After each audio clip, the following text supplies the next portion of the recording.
Hi, I'm Paul Skeldon. I'm the acting editor at eSeller, and I did a presentation last week at the business show in London about how to mobilise your business. I thought, seeing as many of you missed it, I would treat you to it again. So, enjoy. What is mobile? Well, it is a phone, or it was a phone. Increasingly, being mobile incorporates being on a tablet or a smartphone. It doesn't just end there. You have to also think about games consoles, e-readers, kiosks, and soon it will also be watches, clothes, glasses, all sorts of things. You should also start thinking about TV and other devices from around the home that will also get web enabled, because eventually it could be everything is mobile. The Internet of Things you may have heard of, everything is going to be connected, and it's going to be connected using sort of Wi-Fi and or SIM cards, depending on whether it's in or out of the home. All these things need to be thought of. But for now, to mobilise your business, you need to really start to think about mobile phone devices and tablets.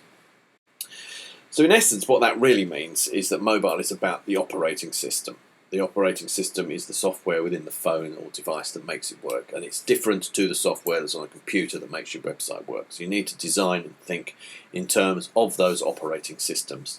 You also need to think about things like screen sizes, form factors of the devices, how they're held, which orientation they're in, how the orientation can change.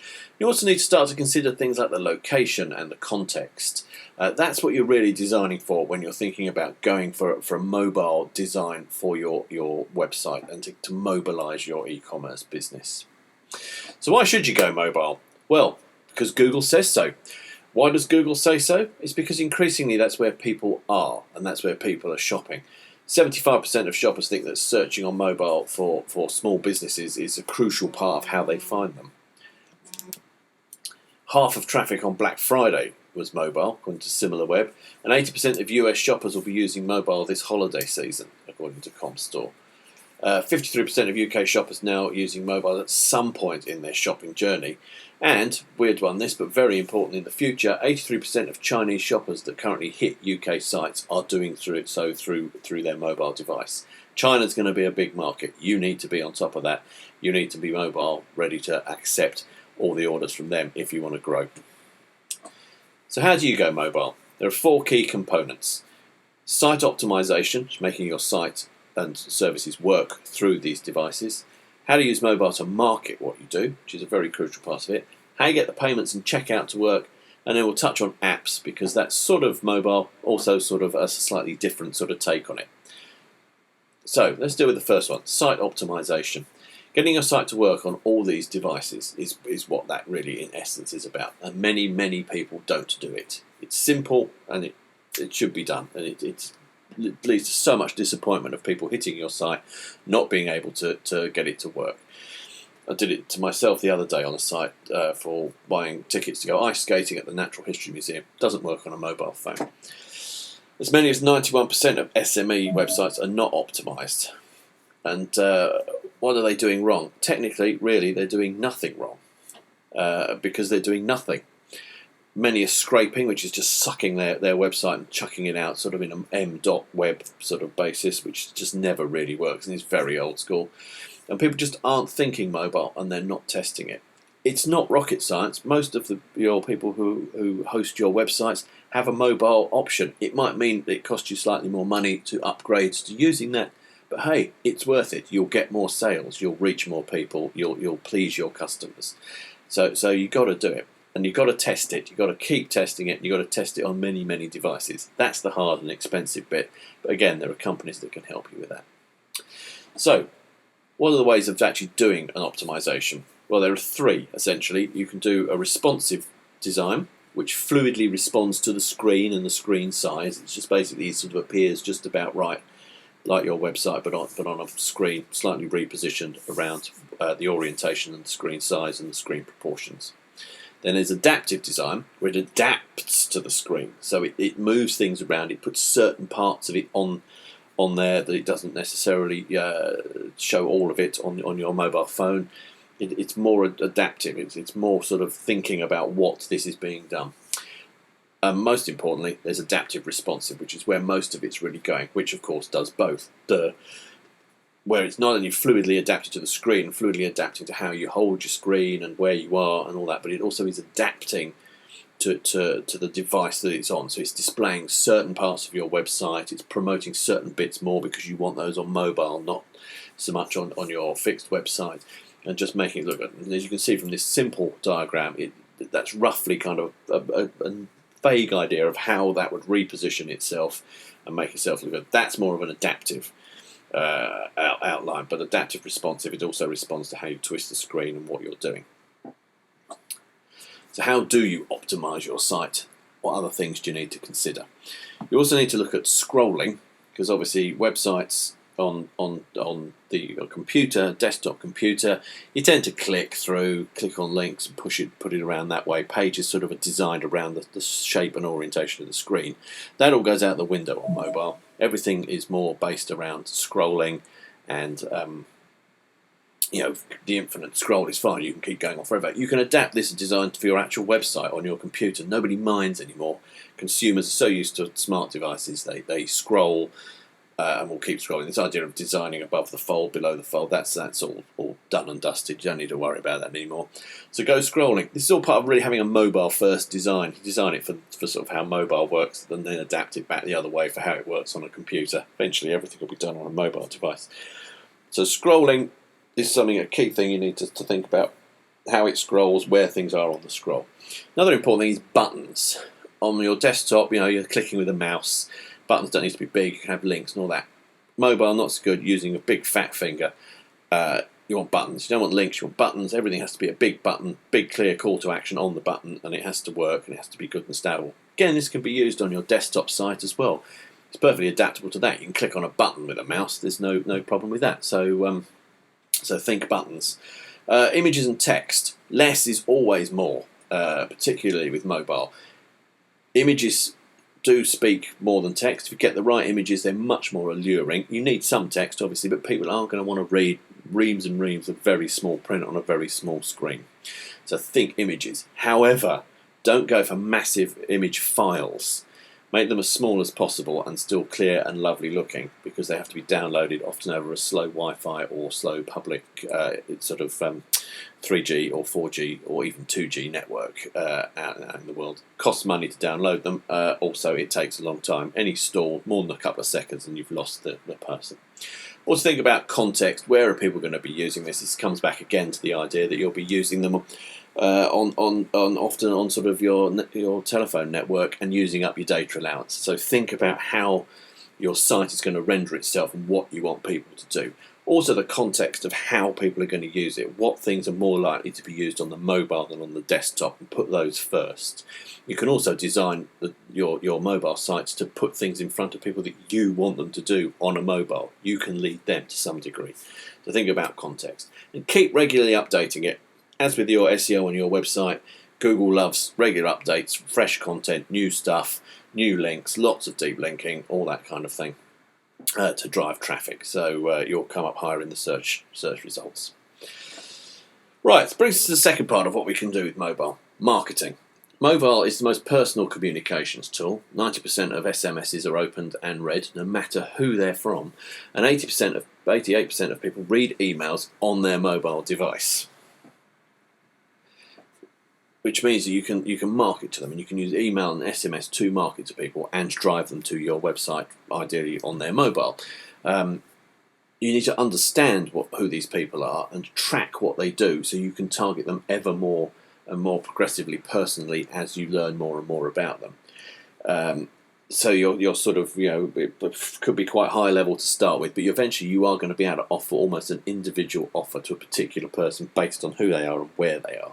That's nirvana. Won't get there immediately, but it's worth bearing that in mind. Also, make your marketing clear and well labelled. Make it relevant and make it sort of obvious what it is you're trying to get across. Really, sort of in the subject line or the first line of a text. So it's really obvious, and make sort of links clear and make it easy for people to do it. And make sure that the marketing is optimised for mobile, and any links you're clicking people through to are also optimised. So take them to an optimised part of your website, which brings us back to the first part about how to optimise your website. And also what you should be doing with any kind of marketing, through any channels, encourage sign up, because once you've got people signed up, then it's much easier when they do come to your mobile for repeat purchases or repeat visits to know who they are and to offer them things, as well as we will see shortly make the payments process a lot easier. So payments and checkout, the third part of what mobile can do for your business. You can use your standard checkout and payments tool so that you use online. Some are optimised for mobile. Check whether yours is. If it's not, get it upgraded. It's got to work on there. You've got to try and get away from trying to get people to enter too much data on a mobile phone. It's an old cliche, but you don't want people tapping in credit card numbers, expiry dates, all that. If you have to do that, make it as easy as possible. Where you can, use PayPal. It's so much easier. Or get people pre-signed up with all your other marketing so that it's pre-populated, and let them store a card and all that sort of thing, so that you can just let them fill in things. They'll buy much more quickly if you can make the payments and checkout process as smooth as possible. You have to also bear in mind that they might be doing this on a 2G network. Networks from network operators often fail. They're rubbish, really. So you might have connectivity issues. So make sure that you sort of always are on top of dropped things that are halfway through. Don't charge them. Don't try and charge them. Message them as soon as you can, saying we didn't get that. Try again. Blah blah blah. All builds trust, because there is a lack of trust. People think their details are whizzing about in the air. They're not. It's actually more secure buying stuff over a mobile phone, particularly on a mobile network, than it is on the internet. But it doesn't appear to be like that, and there is this lack of trust. That will change, but you can do your best to help sort of reinforce trust. As I said, get people to sign up beforehand with your email marketing and all your other marketing, because it helps. Then it helps to pre-populate. Must pre-populate what you can. Make it as easy as possible. Take all the pain out of the payments and the checkout. People will convert. Use PayPal. It works really good. And what can I say? Eventually, you'll probably be able to use Amazon One Click, Apple Pay, Google Pay, wallets, those sorts of things. But keep checking back with us as to sort of when these work. They largely only work with some apps now, but there will be something on there to take on PayPal that will be an easy way of doing it. So bear that in mind. It's all about ease. You can make it easy, it'll work. Right, the fourth part of mobilising your business is apps. Now, for those of you who don't know, apps are bits of software that live on your device. They're essentially just sort of glorified web links that hide behind a nice button, but they can also use some of the functionality of the phone as well natively, so they can give you a much richer experience, and they can be tailored for the device, and they can store a lot more information and just generally look better and give a much better experience. They make payments and checkout easier because you can embed all sorts of things in them and store stuff, and it's all just much richer. It's great for brands, and you can do great things with them. And they should be the mobile retailing nirvana, but they're harder to find for consumers, and they're hard to get repeat use out of. People download apps. 75% of people download them, use them once. People have hundreds of apps on their phone. Most people don't use them. We've seen some shift over the Black Friday, Cyber Monday build-up that apps have been used, which I'll come to in a minute. But generally, they're quite hard to get people on. People have their favourites and stick to them. Amazon, Google, those sorts of things, yeah, fine. Your branded retail app, difficult. And they're quite expensive to build a good one. So in some ways, they can offer a poor ROI. You can use mobile marketing to help drive people to it. You can have it popping up whenever they use your website to try and get them to do it, but it's still, it's hard work, despite the advantages it does give you. But, as we say, over Black Friday and Cyber Monday, a app commerce platform called POC saw 60% higher conversion rates on apps than on mobile webs. If you can get people into your apps, then they tend to buy more, because you can offer them a much better, richer, sweeter experience. And twice as many shoppers on apps than mobile web over that period. Again, POC found with one of their clients with 12,000 concurrent app users going on at once. So, they can work where they work, but it's, movable feast. Quick word before we wrap up about SEO. App and mobile use is growing, so you need to be found, and you need to adapt your SEO accordingly. Mobile changes how SEO is used, so some of the things you need to bear in mind is that deep linking your site, which you need to do with your SEO anyway, becomes ever more crucial. app and site optimization also make your SEO much more effective and much more pickable, uppable by Google. That's one of their sort of rules now, so you have to be doing this. You need to link images and text where possible. Keep cross-linking and deep linking through your site. Use keywords in the app title and app description. That's essential for getting your app found. You really need to do that. There's millions and millions of apps out there on the App Store. You've got to know how to make yours stand out.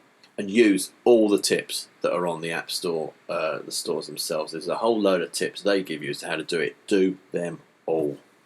So that's sort of it. I can sum it up in 11 easy takeaways. Make your site adaptive and responsive.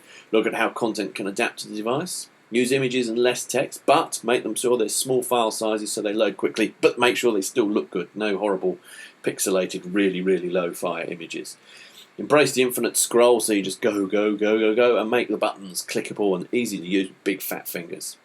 Use your email and text marketing that make sure it works on mobile, but use that to drive people to the mobile site once your site's optimized, and encourage sign up first and get as much detail as you can. It'll help your marketing get more personal. It will also help with pre-populating your site and your checkout and drive sales. And make marketing aimed at mobile hit and M sites. Don't sort of lead them off to stuff that doesn't work on their phone. That would be ridiculous. Make sure your checkout works. You should be doing that anyway. That's just really 101. Be careful what you do with apps. They have some advantages. They can be cool. Don't believe all the hype about how brilliant apps can be. They can be quite expensive to do, and they're even the cheap ones, the ROI might not be what you think.